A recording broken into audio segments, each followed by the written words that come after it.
Përshëndetje shikues të nderuar të televizionit Qenia, jemi në një edicion të radhës të emisionit Studio e Hapur, këtu në ambientet e qeverisë për të realizuar intervistën e radhës me kryetarin e qeverisë, zotri Zoran Zaev. Gospodine Zaev, prvo благодариме што прифативте нашата покана да учествувате во нашата емисија. Благодарам на покањата на Тавашења, поздрав до сите гледачи кои што ќе не следат. Ми е задоволство да бидам ваш гостин и верувам дека ќе дадем одговори на многу актуелни прашања за кои што гледачите, нашите граѓани, кои што ве следат и ќе не следат и преку ова студио е Хапур, ќе можат да бидат дополнително информирани, што е важно. Тогаш ќе почнеме од има многу актуелни теми, не може да одредиме која е поактуелна од другата, но тоа што не чека наскоро членството во НАТО. Имајќи предвид ситуацијата во Шпанија, каде што нема апсолутен победник или сигурен мандатар, очекувате да има нови одложувања на формирање на владата, па со тоа и членството, ратификација на протоколот за членство во НАТО? Благодарам на прашањето. Важна стратешка цел на нашата земја, за која што сме единствени сите, и секоја информација дополнително споделена со граѓаните е важна. Ние сме пријателска земја со Шпанија, со тоа имаме и комуникација и директна можност да дознаеме кои се плановите, како ќе се развиваат настаните во иднина. Почетокот на декември, тоа значи еве после ова наше интервју за неколку дена треба да се конституира парламентот. Тоа значи дека со самата конституција наредни избори како опција се тргат како можност.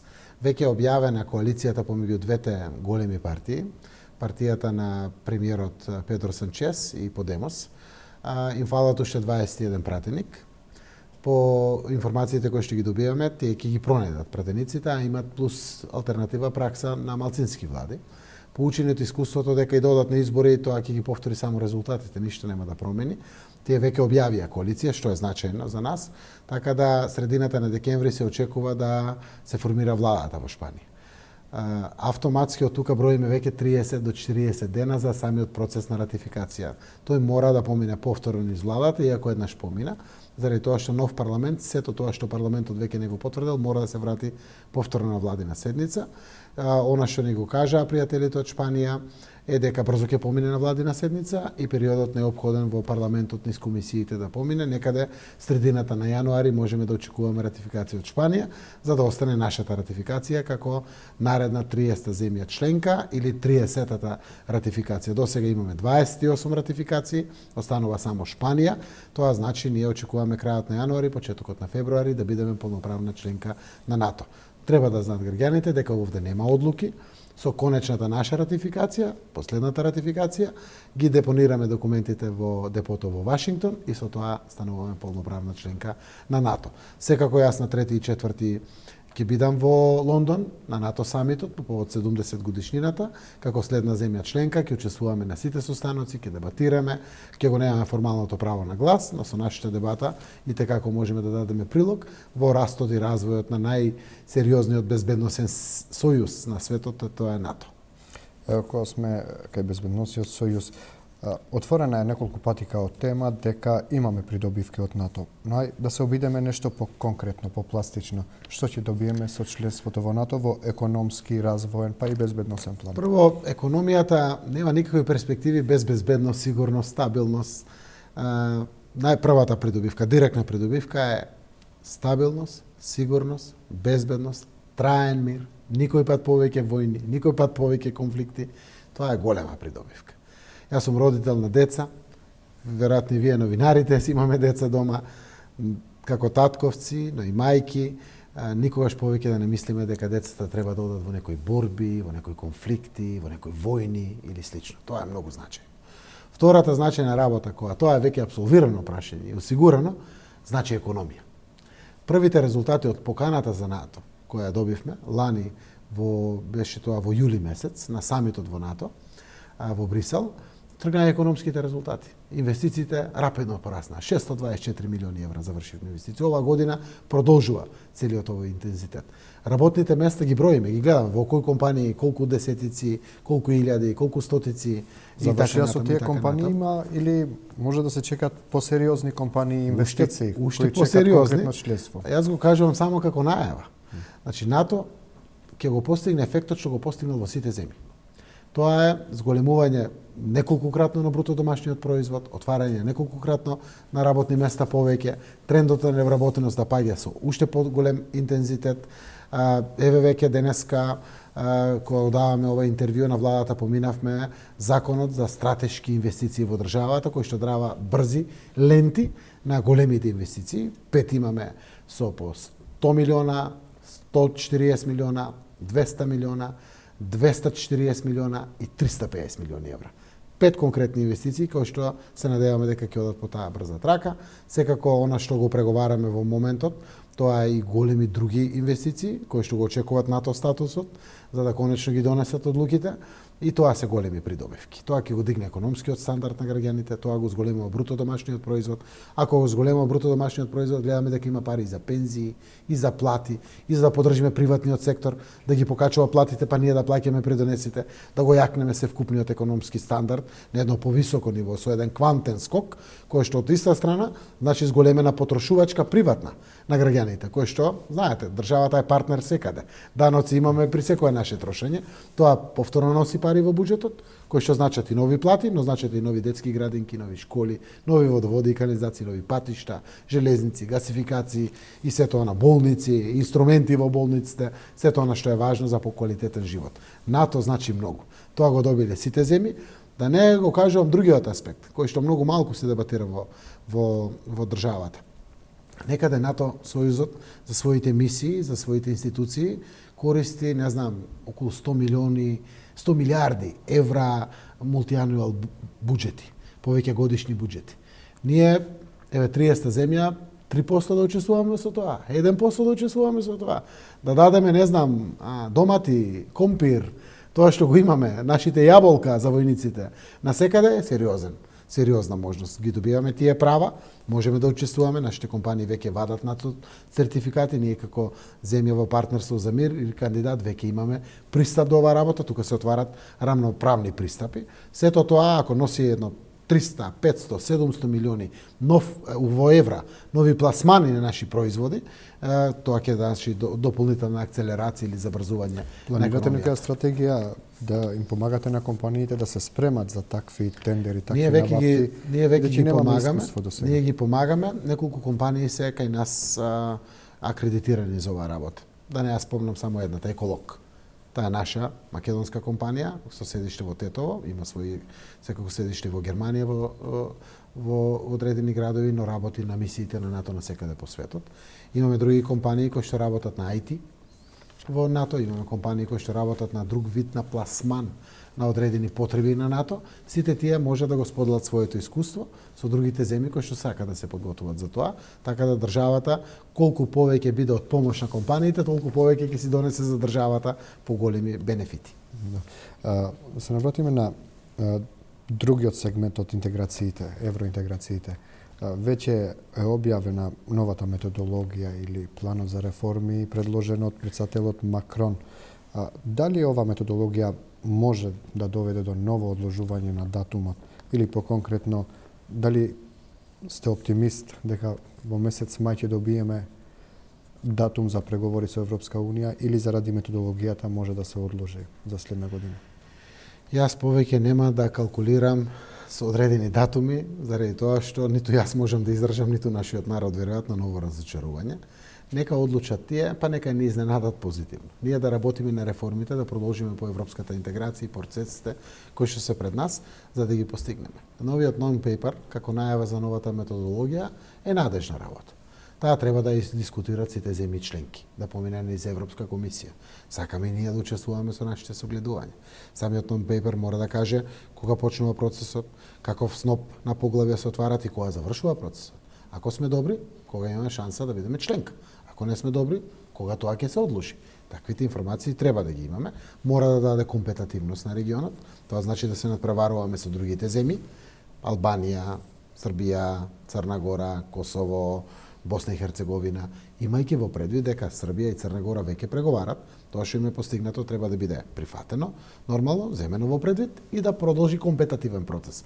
Кога има конкуренција и надпревар, тоа дава и поголем фокус, поголем импакт, поголема трансформација, што ќе ни се случува во општествата. За мене сето тоа е надежно, се надевам дека навремено ќе се донесат одлуките, никако не е прифатливо методологијата да значи ново одлужување. Методологијата најмалку може да донесе паралелни процеси на одлуките за почеток на преговори и носење на одлука за методологијата. Може ние да почнеме да преговараме, па методологијата да се преадаптира за нас, заради тоа што знаеме од датумот на од денот на донесување на одлуката, со датумот на почеток на преговорите има неколку месечен период, некогаш во некои земји било 1 година, меѓу владените конференции да се состанат, да се направи скринингот комплетно кои си не се стартните позиции, па да стартуваме. Така има доволно време, но јас верувам дека одлуките е обврска на Европската унија да ги носи час поскоро, заради тоа што сме заслужиле. Оваа историска грешка е неправда која што ја направија кај нас, колку поскоро ја исправат, толку е подобро и за Европската унија, не само за нас. Уште еднаш напоменам, ние бараме мотивацијата да не ја одржат. Не бараме веднаш членство во Европската унија. Впрочем, за мене е тој еден, така да го наречам, меден месец или медени години што доаѓаат кај нас, каде што се трансформираме и растеме, европеизираме се, сите заедно. Тоа е тој период. Го гледаме дури во земјите кои станувале членки од Централна Европа, една Чешка, Словачка, Унгарија, Полска или Хрватска или другите земји, најголемиот раст и развој го имале во текот на преговорите, кога се трансформирале како општество. Тој период треба да го искористиме. Никаде не брзаме со членството. Секоја трансформација што ќе ни се случи ќе значи подобар живот за нашите граѓани овде и поголема мотивација да не останат владите тука. Така да ние работиме и мора да работиме. Алтернатива за тоа нема. Можеме да придонесеме преку Берлинскиот процес, до година сме домаќини заедно со Бугарија, да има дополнителен импакт со резултат видлив дома за нас, а ќе испрати пораката до земјите членки дека работиме на тој процес. Истовремено, она што го отвараме регионално, исто така може да го помогне целиот процес, заради тоа што првпат регионот седна и разговара за соработка, за отварање на границите, за мобилност, за 4 слободи. Тоа е добро. Порано се препукуваа преку медиумите, лидерите, не седнуваа на иста маса. Еве, еден нов Балкан се случува, сето тоа може да ги забрза сите интеграцијски процеси. Кога сме во новиот Балкан, дали постои опасност новата методологија да биде некаква скриена алатка за затворање на тоа проширување на Европска унија, па да ни се даде овој балкански мини Шенген како алтернатива на евроинтеграција или некој нов Бенелукс, па сами да соработуваме, да се реформираме и никогаш да не станеме полноправна членка. Благодарам на прашањето. Прво, имам директно јас разговарано со Клемонт Бонд, советникот на председателот Макрон за европски прашања. Председателот Пендаровски разговараше директно со председателот Макрон и двата се истоветни заклучоци.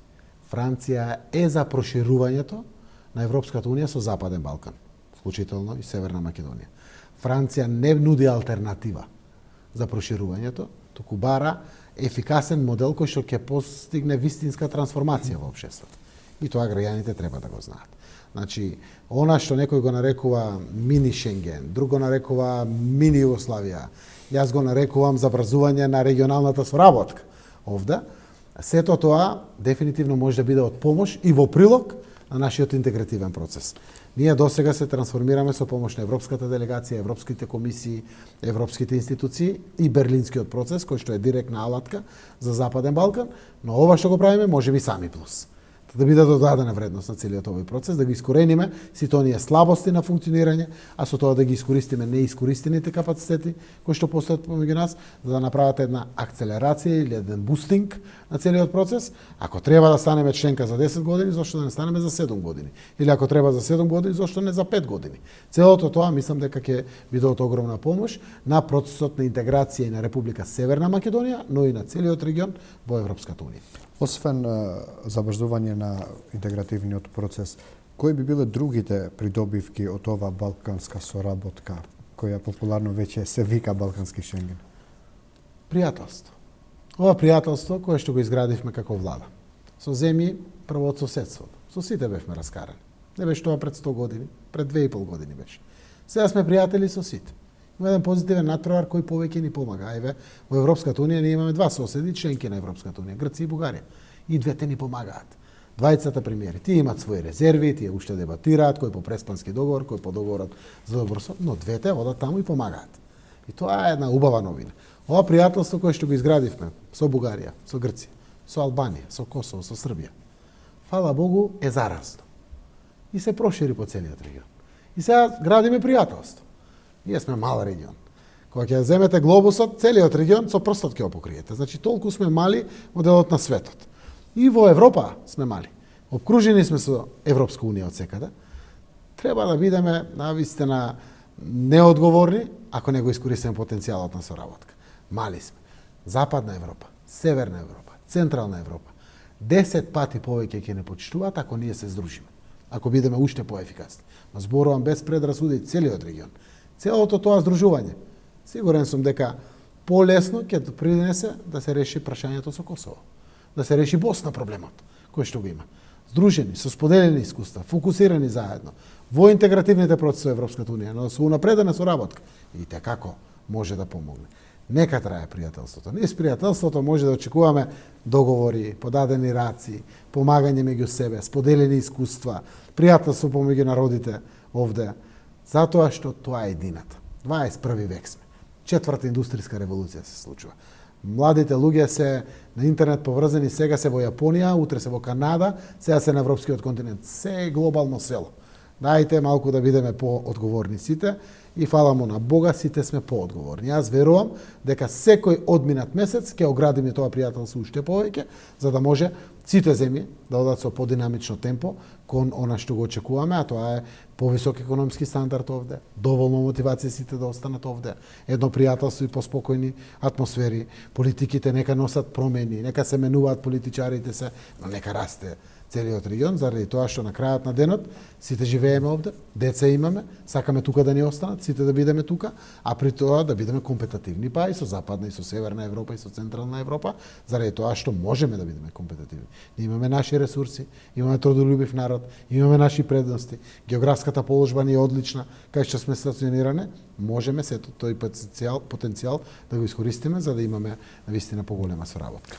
Да преминеме на една друга тема која ќе стане уште поактуелна одма по овие настани во планот на интеграциите. Предвремените парламентарни избори веќе се договорени, да не кажам закажени. Последен пат рековте дека нема одложување, иако се отвори како дебата. Ако веќе нема одложување на датумот, тоа значи дека сте почнале со подготовки за тие избори. Дали е отворена темата за предизборни коалиции во вашата партија? Кај нас не е отворена. Ние сме насочени на економските перформанси максимално и како тоа да го продадеме на јавноста, да веруваат луѓето дека го правиме од наши пари, без кредити. Дека делиме плати и пензии без кредити, дека качуваме социјалната помош без кредити, дека поддржуваме компаниите без кредити, дека 2 милиарди и 400 милиони даваме поддршка да растат платите во приватните компании, да видат дека бенефит носи големината на одлуките што досега ги донесовме. Сакаме тоа да се почувствува. Фокусирани сме на буџетот, така и народот, сега е дебатата во парламентот. Веруваме со донесувањето на буџетот, првите бенефити веќе ги почувствуваат дома по својот буџет. Сето до сега што е направено, мораме некако граѓаните да го чекираат како успешен дел. 3,6% имаме раст. 54.300 имаме нови вработувања во државата. Нови вработувања, зборувам, во државата. Просечните плати растат за 6,6%. Очекуваме уште поголем интензитет токму по тоа прашање. Дефинитивно, изборите се договорени 12 април. Сите заедно ги договоривме. Ние сакавме 22 и 29 декември. Опозицијата не беше спремна. Океј, сме демократи луѓе. Секако останува можноста да не бидам јас автократ, сватен или било што јас одлучувам кои ќе бидат изборите. Гледате, одлучуваме сите заедно. И евентуална промена треба сите заедно да одлучуваме, но немаме причини зошто. Одмеривме датум 12 април, за да има време НАТО ратификацијата да заврши. Дај повеќе да не померуваме, јас мислам дека нема никаков основ за померување на 12 април, да останеме фокусирани, да ја завршиме работата. Ако имаме позитивни одлуки од Европската унија, НАТО за окружена работа со еден нов мандат, чист мандат, можеме и така да максимализираме ефекти дома. Оти се што ќе остане сега дома после да работиме. На трансформација на правосудството, на трансформација на здравството, на образованието, се вкупната економија, да ги искористиме потенцијалите и перформансите овде. Трудолюбивоста на нашиот народ, каде најмногу може да биде продуктивен, ефикасен, па да растат се вкупните примања и приходи. Да се избориме против оваа сива економија, која што се уште ни постои, монетарниот фонд ни кажува дека 38% присутна во државата. И имаме предизвик одличен. Ако бидеме пријателски настроени, здружени сите, и етнички, и културно, и религиски, како што сме биле низ вековите, заедно, можеме да направиме земја достоинствена за почит, вредна за внимание и за планови овде да живееме сите. Сепак, иако кај вас официјално не е отворена, во јавноста веќе се зборува за коалиции. Да почнеме... ми кажете кој со кој? Еве, да почнеме по конкретно, еден по еден. Дали е реална предвремена или предизборна коалиција заеднички листи со ДУИ, вашиот најголем партнер од албанскиот блок? Еве вака, јас да испратам едно отворено прашање према граѓаните.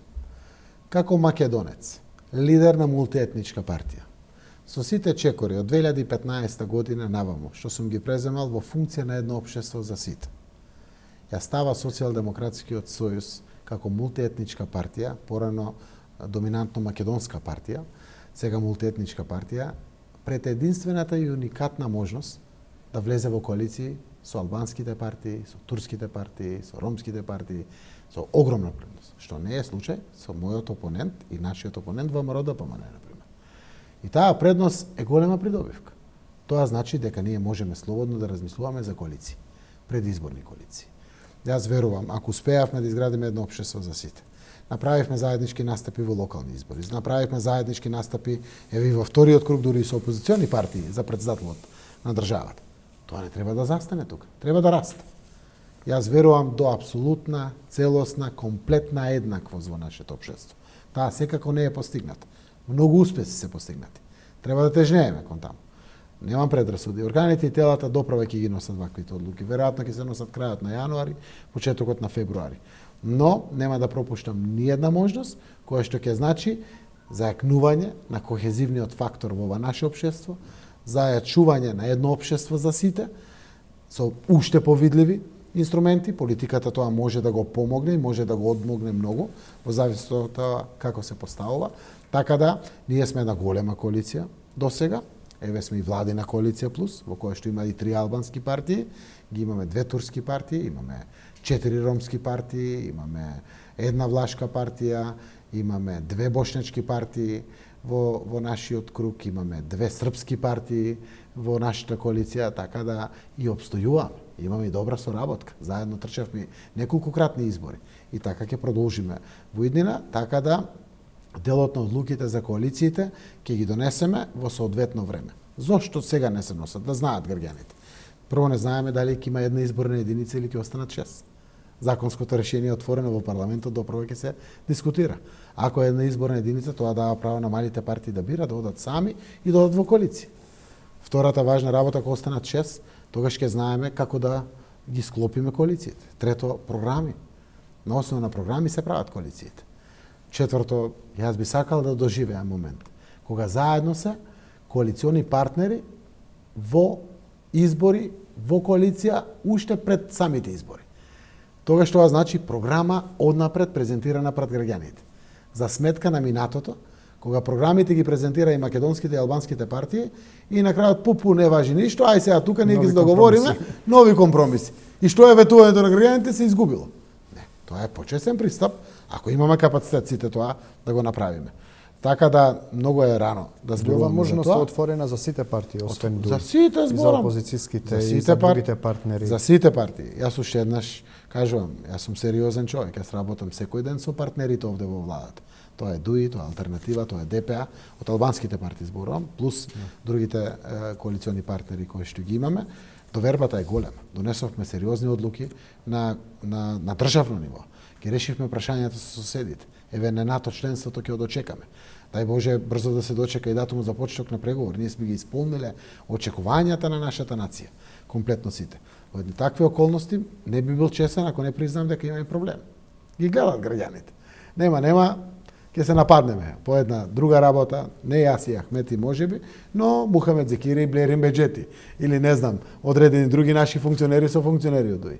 Тоа прво треба да го знаат граѓаните. Слобода е, демократија. Тоа кажува дека сме различни во одредени аспекти. И во тие одредени аспекти, по пат на критичен осврт, на меѓусебни критики, на крајот и квалитетот ќе излезе на површина. Тоа значи имаме слободна дебата внатре во партиите. Ако сум јас можеби повнимателен или Ахмети повнимателен, тоа не значи дека Мухамед Зекири или Блерин Беджети сега, они се така актуелни, па треба да бидат. Ако веруваат во тоа, окей, со целата своја право и одговорност, која што носат, нека ги вадат на површина работите. Секако на крајот народот цени. Слободата во мојата партија е голема работа. Треба ние уште повеќе да се трансформираме, да има уште повеќе слобода. Но, јас имам соработки со опозиционите партии. Ке спомнам на граѓаните, заедно гласавме за уставните промени. Заедно потврдивме за СЈО, немавме доволно мнозинство во делот на 80, но ние разговаравме со Алијанса за албанците и со БЕСА како опозициони партии, разговаравме со нив. Имавте и полемики, конкретно со господинот Таравари. Дали таа полемика, дебата, обвинување, значи затворена врата? Ние сме пријатели, прво јас сум пријател човек, јас немам време во животот за непријателство. Имаш за едната работа, или градиш пријателство, или градиш непријателство. За двете немаш. Може, тоа е мој принцип. Значи, секојдневно носиме одлуки за рамномерен развој, за рамномерно распределување на средствата, со посебен фокусум на опозиционите општини, не само албанските, на Илинден, на не знам, на Зрновци, на некои од општините кои што ни се опозициони во државата. И треба да имаме фокус, како така? Државата мора да биде мајка за сите. Тој секогаш не е задоволен, знае да не наплеска, да не искритикува. И окей, ние ги дахаме нашите аргументи. Но тоа што е интерес на граѓаните, ние сме должни да соработуваме. И тука нема дилеми. Во таков еден случај, ако јас сум знаел да кажам дека Мицковски може би го гушка Таравари или неговите соработници, па тие се коалиција, во гостиар, не знам зашто така травматично тоа се беше прифатено како ваша тенденција да кажете дека еве тие се со ВМРО и немаме ништо заедничко ни простор. Не, целта беше Мицковски може да се гушка со кој сака. За гушкањето треба душа, треба политики развивање, треба да ослободи малку тоа срцето, треба да тргне тој национализмот. Оти тоа ние може да се гушкаме со кој како сакаме. Прашањето дали е тоа душа, со срце или е заради некој интерес. Суштината е тоа што е испратив. За жал господин Таравари врати на еден несоодветен начин. Не вратив јас повеќе, окей, но еве нек ми бевме заедно со UNDP на дебатата за децентрализација, секаде се гледаме. Јас верувам дека и во иднина голем дел од институциите ќе следите како развиваме подеднакво проекти во сите општини. Граѓаните во Гостивар гласале повеќе за Таравари, а не за Бејта во тој случај, право на граѓаните. Јас можам да го послушам и тоа се моите граѓани, тоа се моите сограѓани. Јас сум премиер на сите сограѓани во државата и ќе продолжиме така да работиме. Ова не го кажувам за никакво милкување на некој или било што. Јас сум во предност пред сите, заради тоа што сум бил доволно храбар да се отворам и да се борам подеднакво за сите. Тоа ми дава предност во зависност од тоа кој како ќе биде поставен, какви програми ќе нуди, каква е иднина на мојата, на нашата, на вашата земја ќе понуди, така и ќе градиме соработка во иднина. И верувам дека само тоа треба да не води во иднина. Ќе продолжиме со коалициите, но после кратката пауза за реклами. Ще го сандеруар Чендрони Менери, кθеми пас пауза со шкуртар публицитаре.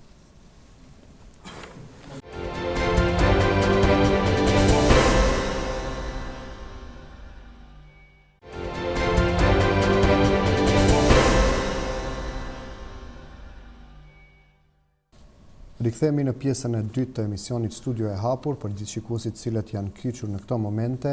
Kujtojmë se në edicionin e sotëm të ftuar kemi kryeministrin Zoran Zaev, me të cilin po diskutojmë rreth gjitha zhvillimeve aktuale në vend dhe rreth zgjedhjeve të parakohshme parlamentare, të cilat tani më janë caktuar të paktën politikisht për më 12 prill. Gospodine Zaev, koga sme kaj koalicite, vije kako partija i premijer nemate toliko problem со етнички предрасуди во аспект на тоа како ќе коалицирате, отколку што имате од политички аспект. На парламентарните избори добивте одредена количина на гласови од албанскиот електорат, што значи дека како партија и премиер бевте позитивно прифатени кај албанците. На председателските избори, првиот круг, вашата коалиција и кандидат не ги доби тие гласови кои ги имавте 2016. Па истите гласачи на вториот круг гласаа за господинот Пендаровски, актуелниот председател, што значи дека проблемот не бил ни Пендаровски, ниту СДСМ, ниту Зоран Заев. Многу аналитичари ова го толкуваат као револт за вашата поддршка која ја дадовте на ДУИ на локалните избори и дека гласачите 2016 бе гласа вас против ВМРО, ДПМН и ДУИ. Гледате опасност се уште да губите рейтинг кај албанците со евентуална соработка или коалиција со ДУИ? Рековте дека сте прифатили, извинете, и порака на председателските избори. Дали ова беше пораката која... Значи, јас учам од пораките на граѓаните. Граѓаните се нашите команданти, ние сме војската. Која што ни испраќа порака, најчесто видлива на изборите, но и секојдневно. Учиме од тие пораки. Само да ги подсетам и вас, и граѓаните. Добивме 49 пратеници, наспроти 51. Нашиот прв опонент, ВМРО ДПМН, ДУИ доби 10 пратеници, другите албански партии кој по 5, кој по 3, кој по 2 и така натаму. И при вакви околности создадовме влада. Бројките беа неприкосновени. И тие диктираа. Тоа се нашите граѓани. Тие граѓани гласаа. Бомбите беа објавени. Храброст покажавме. Крваревме. Заедно бевме сите. Со сепак, народот рече, вие сте до 49 пратеници, толку. Другите до 51 пратеници, толку. Во такви околности создадовме влада. Целиот менеджмент, што се случува внатре, е посебна приказка, веројатно една емисија ќе ни треба. После тоа, требаше да се изнедри сила, толеранција, диалог, дебата, да се дојде до 81 пратеник за уставните промени заради НАТО и ЕУ. И тоа го направив. Меѓу време беа и локални избори, беа и председателски избори. Тука е најголемата забелешка. И ги следиме резултатите со се. Прво, јас сум чесен човек. Јас сум склучил партнерство за одредени вредности и сакам тие вредности да ги испорачам. Тоа се сите владино програмски вредности кои што се впишани внатре. И треба да работиме на тоа. Во такви околности, апсолутно и слушам, и гледам, и мерам, и вагам, и пораки примам, а секако и органите кои што одлучуваме за таа работа. Во сите наши анализи и анкети, ние ќе се движиме како тоа народот не сугерира и укажува. Зошто? Заради тоа што сакаме да формираме влада. Сакаме да победиме на изборите.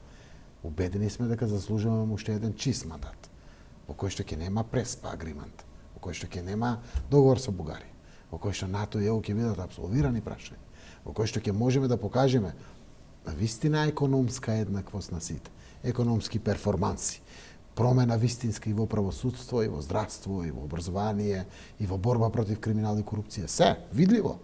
Бараме чист мандат. И тоа очекуваме да го добиеме. Ние нема да дозволиме да погрешиме со нашите чекори, која заслужуваме, а ние да ја направиме грешката. Нема да направиме грешка. Ќе донесеме исправни вистински одлуки во време кога се носат таквите одлуки. Сега е време на вградување во законите, во буџетот на економските политики. До крајот на годината треба да завршиме 1, 2, 3, 5, 10 реформи повеќе, ако можеме, да ги завршиме. Тој период квалитетно треба да се заврши. Од делот на техничката влада, ја зборувам со раководството на СДСМ, но и сите што сме во коалицијата. Мора да работи техничката влада. Јас не сум суетен политичар, кој да биде техничкиот премиер. Треба да работат, да ги искористат секој месец, секоја недела, секој ден, за повеќе да постигнеме во тој период. Да не нанесеме штета на економија, да застане стопанството, да не се движат работите. Ќе работиме на тоа, а ќе носиме и политичките одлуки. Јас ве уверувам дека ќе донесеме прецизни и паметни одлуки. До сега не сме погрешили со одлуките. Прецизни и паметни, со кои што ќе победиме, ќе понудиме квалитетна понуда крај граѓаните и ќе ги мотивираме да ни дадат шанса да после овие 2,5 години, на 1 декември, 2,5 години завршуваме. Опонентите има 11,5 години. Заслужуваме да мандатот 4 години, да ни дадат после овие 2,5 години на период на решени големи прашања, на вистина да покажеме колку знаеме и умееме. Од друга страна, гледаме што има. Имаме проблеми нови, имаме нови поделби етнички внатре во државата, национализам нов, кавги со Грција и со Бугарија. Ако сакаме тоа време да се врати, бујрам пред нас е државата и на Заев, и ваша, и на сите граѓани. Ние како ќе одлучиме, така и ќе се движиме. Јас сум должен да понудам се, да носам мудри и паметни одлуки, заедно со сите коалициони партнери, органите и телата на партијата и верувам дека токму тоа ќе го направим. Наверојатно сте направиле анализа како политичка партија. Каква е реалната поддршка на СДСМ кај албанците моментално, бидејќи имало неколку изборни циклуси, па има промени? Во моментот поддршката на Социјалдемократскиот сојуз кај албанците е намалена од таа од 2016 што ја добивме за некои 6,7%. Тоа за мене е многу. Намалена е. Значи има разочарување. Може би повеќе би требало да биде намалена, но не нудат и другите алтернатива нешто посебно. Значајно па да бидат мотивирани. Но за мене сигналот е испратен и јас знам од каде ми доаѓа. Мислам, се ми е јасно, немам дилема. Да знаете знам причината зашто е намалена? Знам и најголемата причина, си знам и своите собствени причини. Нас како власт си ги знам причините. Немам дилема токму околу тоа. Тоа се за мене слабости кои што досега не били отклонети и мора да се отклонат.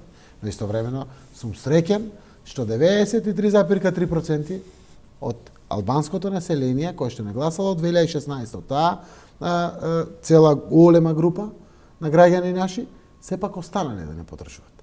Јас верувам со политиките, со она што ќе го понудиме, може да пораснеме и со поголем број на гласачи од тоа што сме го добиле дури 2016, каде што беше јасно мерливо. Локалните избори тешко се одмерува, претседателските тешко. Знаете дека голем дел опозициони гласачи не подржаа и во вториот круг посебно, дел во првиот круг. Ако ги мереме резултатите 2019 година на претседателските избори во мај, имаме сериозна поддршка од албанското население во државата, но и од другите помалку бројни етнички заедници за Стево Пендаровски како кандидат на 31 политичка партија. На крајот и опозицијата се приклучи тука од албанскиот дел, во најголем дел, секако еден дел си има свое право, но знаете како ВМРО ДПМН има 0 гласачи. Зошто? Заради тоа што не ги менуваат своите политики. Со ова прашање би сакал да го завршиме делот со коалициите и партнерите, па полека да преминеме во делот на реформите, а ги поврзуваат двете работи. Многу аналитичари и обични граѓани прашаат каде се криминалците од ДУИ, како што вие ги нарековте пред 2016. Дали ги штити некој или па се влезени толку длабоко во правниот систем, во обвинителство и сами себе си се штитат? Прво знаете дека има отворено истраги и према луѓе познати од ДУИ, има и судски процеси, јас верувам дека ќе има и пресуди. Народот вече се зборува дека повеќе има Од уапсени, не од ВМРО, дури од СДСМ, од што има од ДУИ. Па ДУИ некако уставна категорија, секако му доаѓа. Значи, тоа е работа на правосудството. За мене правосудството е светост. Јас го критикувам јавно и ги кажувам своите аргументи до дозата до која што ми е дозволено како политичар, но истовремено ми паѓа на памет да влијам на правосудството. Првиот момент, ако си дозволам да влијам на било кој начин, каде иста горчина ќе имам тоа што Груевски го правеше, дека јас го правам. Не ни треба тоа. Но верувам дека правдата доаѓа за секој и одговорноста доаѓа за секој. Ке си дојде, тоа е еден процес на трансформација кој ќе се случува. Беше мисловна именка да се притвори газдар на телевизија која што е целосно провладина. Специјален јавен обвинител во притвор, бизнисмени во. Тоа беше мисловна именка, се случува. Процеси се водат и против представници на ДУИ. Ако се огреши или има аргументи, ќе бидат осудени, ако не, ќе бидат ослободени. Тоа се однесува и за тие од ВМРО ДПМН, секако дека се однесува и за тие од СДСМ. И гледате дека немаме никакви предрасуди во тој дел. Свето се правната држава. Без неа нема економија. Нема стандард, нема инвестиција. Председателот собранието од вашата партија дури добива судска одлука, добива индикации за осомниченост до сега. Да. И тоа е нешто построго од што добил воопшто некој во ДУИ. Дали ДУИ е заштитена мечка? Координаторот на ДУИ е во суд. Знам дека се водат процеси против него, високи раководители од управа за приходи, исто така се во суд. Не знам што ќе биде тоа, пресудите се влечат натре. Има подпредседател на владата, господин Османи, кој што е под истрага како што беше објавено дека има истрага. Тој случај не е затворен, верувам дека ќе се затвори. Секако никој не сакам јас да го инволвирам дека е виновен или не. Презумцијата за невиност е исто така светиња, светост која што треба да го почитуваме, но целото тоа кажува дека граѓаните имаат право за одредена резерва и незадоволство, но да ги почекаме сите процеси до крај, да ги заврши тоа што е надвор од извршната власт и надвор од парламентот, а тоа е обвинителството и судството. Таа е нивна работа. Друга тема која сме во кај правдата е тоа судските, монтираните судски процеси кај што има невини луѓе за кои и вие исто така сте се изјасниле во времето на ВМРО ДПМН, на такви судски процеси како што беше Монструм, Кумановските настани, други процеси кои се уште немаат конечна одлука, се бара правда. И прашањето на граѓаните, исто така аналитичари, е кога конечно тие неправедно затворени лица ќе излезат во слобода и ќе се расчистат тие случаи. Кога низ процесот на правосудството, преку транспарентност и носењето на одлуките, ќе се донесат самите одлуки и ќе кажат целата вистина. Многу често сме фокусирани на двата многу значајни случаеви, Кумановски настани и Смилковско езеро, Монструм, што го викат случајот. Но јас имам добиено пораки од благодарни граѓани до мене, заради тоа што сме го ослободиле судството и дочекале правда. Тоа се граѓани албанци, тоа се граѓани македонци, граѓани од помалку бројните етнички заедници. Имам еден случај пред, не знам колку беше, пред месец дена, граѓани, не знам дали се од Сингелич, веројатно беа, од општина Гази Баба, каде што велат конечно дочекавме правда. Бевме за доживотни казни осудени. Сега добивме право и веќе тоа е вратено да биде ограничено во делот на осудителните пресуди на нормални судски казни.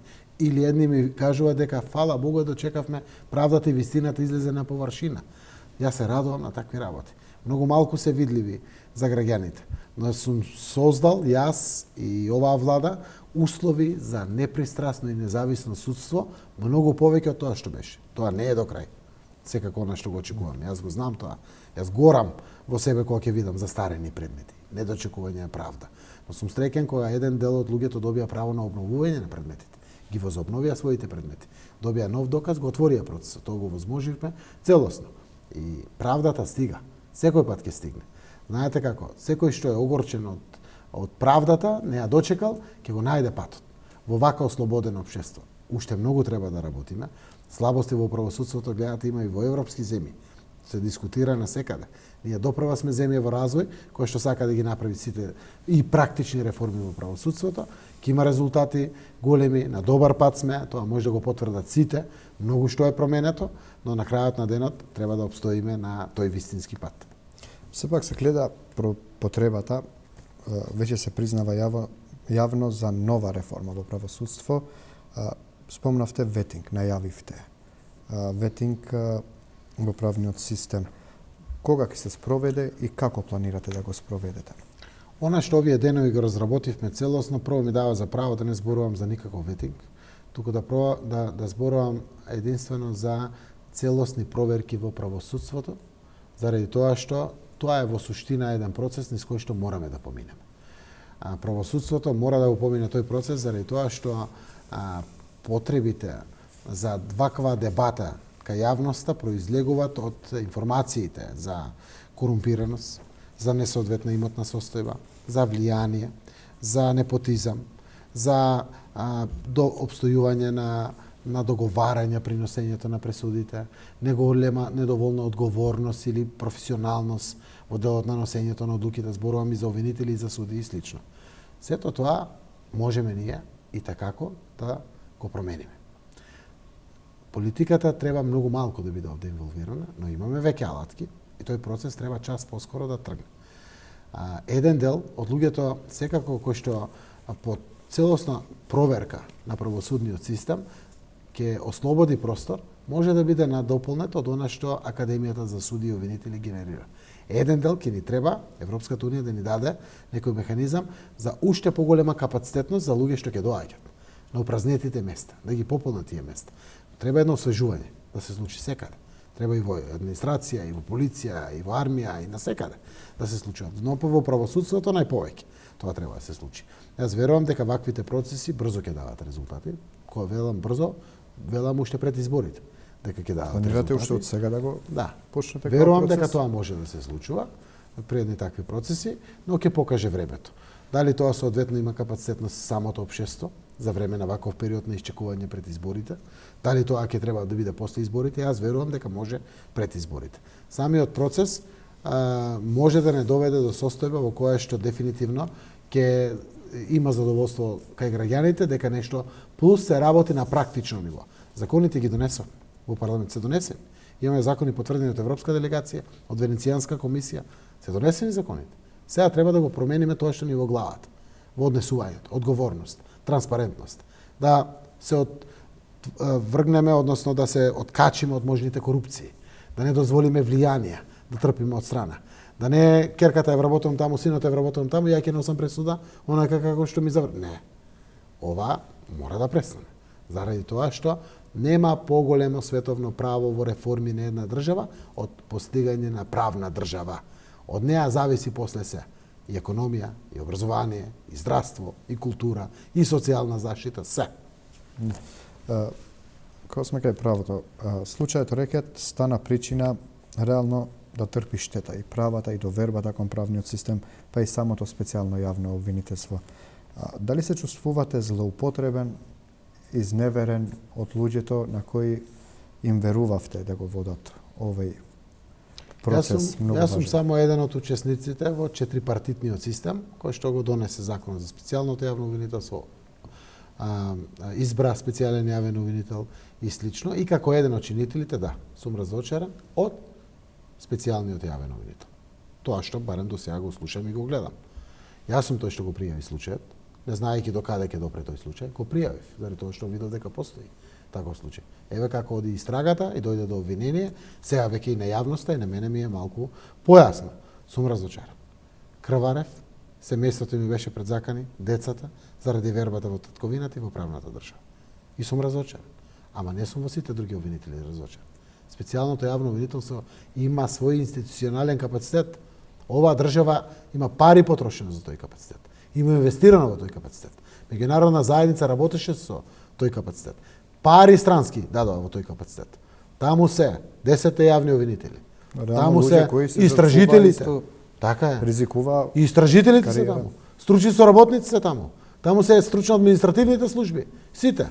Тоа е капацитет на Република Северна Македонија. И тој мора да има своја иднина внатре. Јас ќе се борам за тој капацитет. Да сум се борел и за Катица Јанева.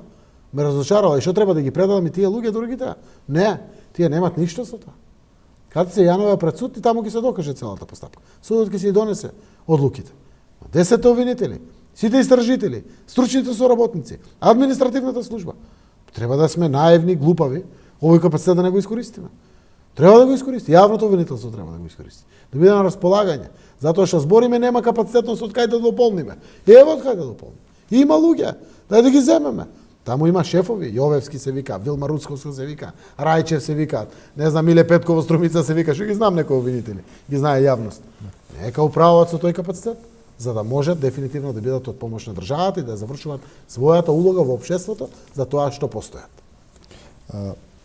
Но преминеме на првата тема која се отвори низ разговорот, а исто така многу важна и крајната цел заради која се прават сите овие реформи – економијата. Главни точки во економијата се минималната и просечната плата, која е една и од причините заради која бегат граѓаните од земјата. Кога ќе се постигна реално таа минимална или просечната плата? Кога ќе стигнат тие 500 евра до граѓаните? Прво, 2 години и 6 месеци сум премиер и постои оваа влада, заклучно со 1 декември 2019 година. Се решија проблемите со Бугарија, со Грција, НАТО, ЕУ. Едно општество за сите дома создавме. Мирно е во државата. И еве ги економските резултати паралелно. Може да замислат граѓаните какви би биле економските резултати кога овие крупните прашања веќе се апсолвирана работа. етничкиот диалог, дома и соработка, едното општество за сите, тоа треба да продолжи да расте, но не да се создава, веќе е создадено. Грција и Бугарија се пријатели, земјите од соседството сите ни се пријатели, црвени теписи на секаде постилаат за нас и тоа е апсолвирано прашање. Останува да работиме на економските перформанси и домашните реформи. Имаме, прво, сите овие мерки кои што ги донесовме, значат враќање на парите назад кон граѓаните. Предходно, пред тоа да се случува, обезбедивме слободата и демократијата. Ја има. Слобода на општење, на критика, на слобода на говор, колку сакаш има во државата. Тоа не е добро толку многу за власта, но е здраво за државата. Колку и на моите колеги од извршната власт, од парламентот, им паѓа тешко да си го прифат дека е здраво. Здраво е за државата. Нема да угинеме да умреме од тоа. Нека има критика повеќе, тоа ќе не направи подобри да видиме во иднина. Тоа е слободата и демократија. За тоа се боревме. Секоја папка што ја дигав, црвената, слобода и демократија во неја пишуваше, со македонското знаме на неја. Тоа е воспоставено веќе. Економијата, сите мерки кои што ги донесовме, имаа за конечна цел јакнење на економскиот стандард на нашиот народ.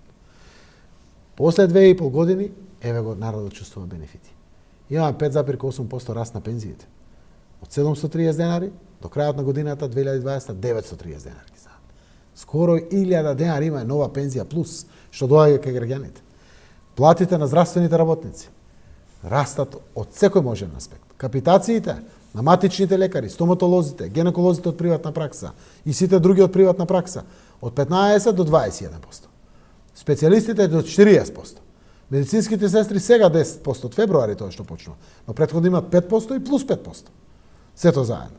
Да не зборувам за целата администрација два пати. Во образованието 5%, 5%, 10%, 21% е кумулативно целото тоа. Во војската покачено. Социјалната заштита 300% е покачено. Државна социјална пензија донесува. 12.000 стечајни работници решив. Укинавме радиодифузна такса. Ефтината тарифа на струјата ја донесовме. Најефтина електрична енергија имаме во цел европски континент. Имаме сум 7 милиони евра пари на ЕЛЕМ или СМА, новото име на сметката. Зарем тоа е малку? Да не зборувам за сите други перформанси што се случиле во државата. Нивелацијата во културата почна. Платите растат секаде. Центрите за социјални работи имат 21% поголема плата. Детските градинки 21% имат поголема плата. Prosečната плата во државата во моментот е 25.107 денари за податок од некаде од летото. Со ова што го правиме сега, со минималната плата од 14.500, законот е донесен од 1 декември, е на сила. Со поддршката исто така законот е донесен. На придонесите за секој што ќе ги покаче платите. И така како ќе растат платите. 2020 година ќе има уште една минимална плата. Сега е 14.500, до година ќе стане 16.000. Ќе стане ако одиме навистина во исполнувањето на сите овие наши очекувања. Сакам да знаат граѓаните дека моето очекување 2020 година до летото ние да имаме 30.000 денари просечна плата. Остануваат некои 4.900 да ги стигнеме. Со оваа субституција верувам дека тоа можеме да го стигнеме. Затоа што има потенцијал тоа да се расте.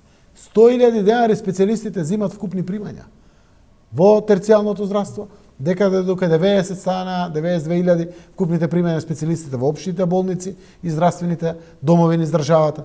Тоа се сериозни порасти. Каде тоа најдовме пари?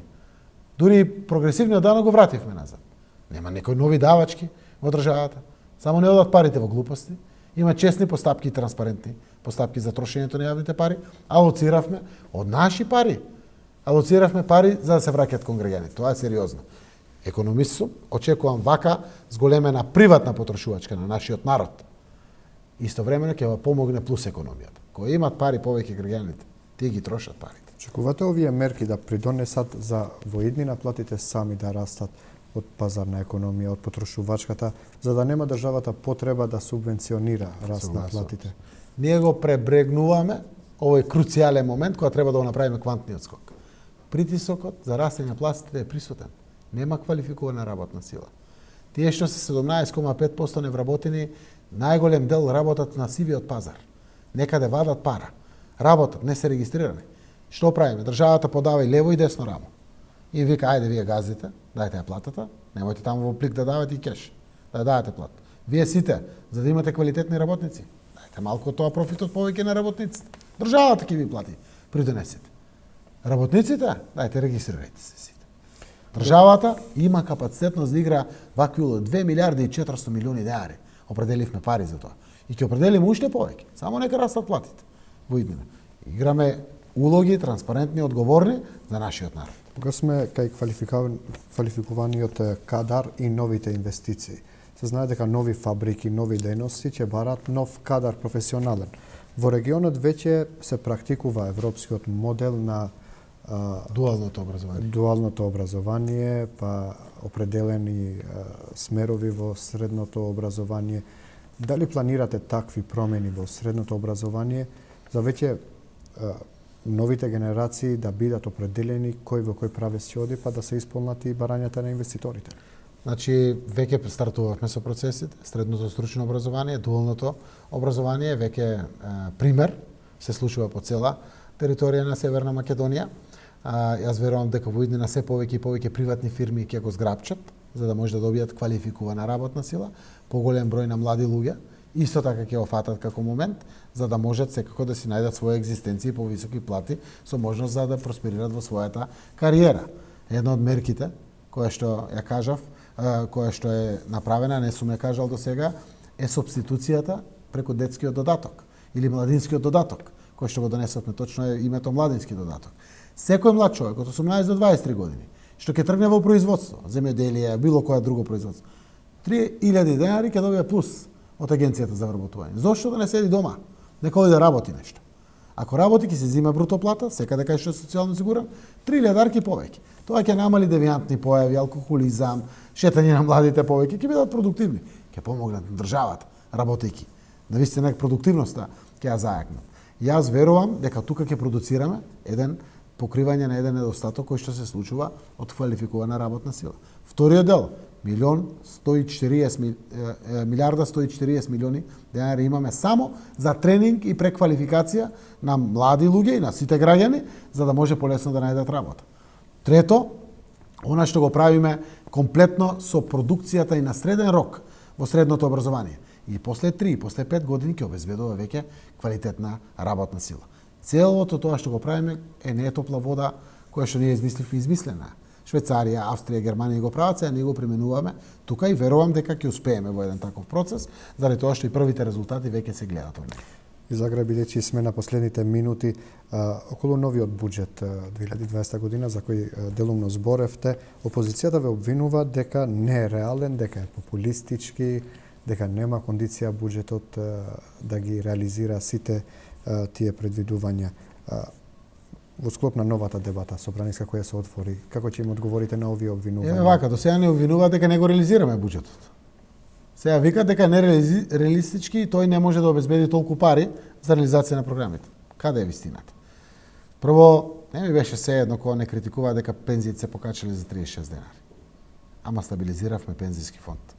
Одговорна политика. Сега го обвинува сега 930 кога покачуваме, тоа било популизам.